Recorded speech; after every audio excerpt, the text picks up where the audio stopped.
Ключът за моето щастие го нося аз. Никой не е отговорен за това дали аз ще бъда щастлива или не.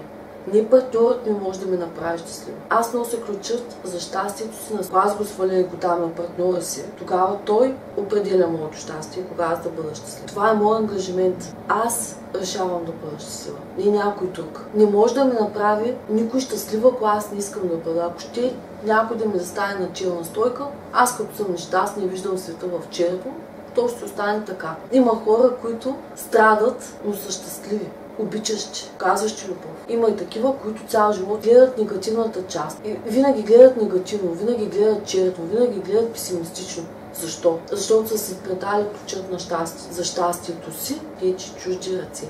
Не мога да искам днес моят партньор да ме направи щастлива, че откъде на къде. Той също преживява. Той също има своите си отговорности. Той също има своите моменти, в които да има правото да страда, да има правото да е щастлив, да има правото да излезе без мен. Важно е да знаем ние защо сме се събрали, защо сме създали семейство. При какви условия сме създали семейство. Какви са били мотивите за да създадем семейство.